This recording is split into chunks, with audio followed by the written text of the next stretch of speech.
বহুত দিনৰ পৰা কথা এটাৰ ওপৰত চিন্তা কৰি আছোঁ, যেনেকৈ সেইটো আমাৰ অসমৰে নহয়, গোটেই ৱৰ্ল্ডতে সেইটো আগবাঢ়ি গৈ আছে। সেইটো হৈ গ'ল আনএমপ্লয়মেণ্ট, বা যোনে এমপ্লয়মেণ্ট পাইছেও তেহেঁতৰ যিটো এক্সপেক্টেশ্যনছ আছে বা যিটো লেভেলত কোৱালিফিকেশ্যনছ আছে সেই লেভেলতকৈ তলত এমপ্লয়মেণ্ট পাইছে, যেনেকৈ ধৰি লওক আণ্ডাৰ এমপ্লয়মেণ্ট টাইপ হৈ আছে। তো সেইটোৰ ওপৰত বহুত দিনৰ পৰা ভাবি আছোঁ যে কিহৰ কাৰণে হৈছে। তো এইবোৰ ফেক্টৰ বহুত আছে কিহৰ কাৰণে হৈছে, তো সেইখিনিতো ওলাই যায়গৈ।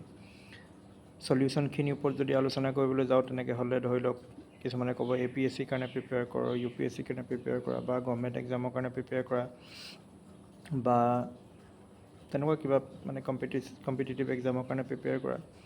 কিন্তু পইণ্টটো তেতিয়াও এটা আহে যে সেইবিলাকত ইমানটো ছিট নাই যিমানখিনি এছপাইৰেণ্ট আছে বা যিমানখিনিয়ে এপ্লাই কৰিছে গোটেইখিনিয়েতো নাপায়। যিখিনি থাকি যাব সেইখিনি কি কৰিব? তো সেইটোৰ ওপৰত বহুত দিনৰ পৰা কথা এটা চিন্তা কৰি আছোঁ। তো বা ধৰি লওক যোনখিনিয়ে গভৰ্ণমেণ্ট এক্সামৰ কাৰণে এপ্লাই কৰি পেলাই গভৰ্ণমেণ্ট এক্সাম দি পেলাই চাকৰি পাইছেও, ফুল্লি ছেটিছফাইড নহয়, বা নিজৰ যিটো কোৱালিফিকেশ্যনছ আছে তাতকৈ বহুত তলত সোমাই আছে, আৰু আগলৈ যাবলৈ মন আছে, আৰু কিবা এটা কৰিব মন আছে, কিন্তু এনেকুৱা এটা জবত আকৌ এবাৰ জবটোত সোমাই পেলাই প্ৰিপেৰেশ্যন কৰিবলৈ টাইমটো বহুত কম পোৱা যায়। তো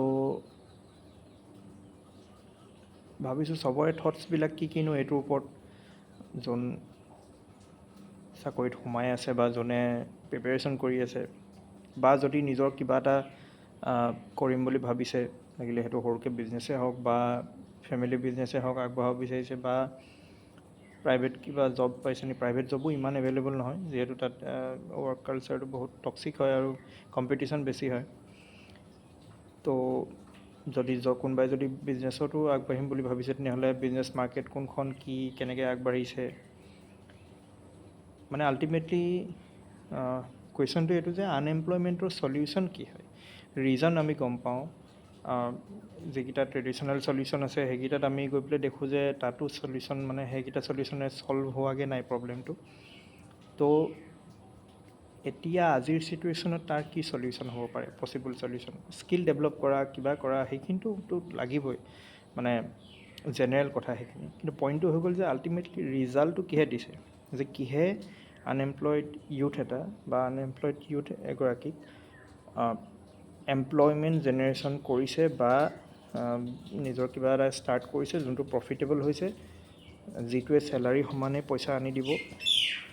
1-2 বছৰ কষ্ট কৰিবলগীয়া হ'ব পাৰে, যেনেকৈ আমি প্ৰিপেৰেশ্যনৰ কাৰণেও 1-2 বছৰ আমি টাইম দিওঁ, তেনেকৈ বিজনেছৰ কাৰণেও 1-2 বছৰ টাইম দিলোঁ।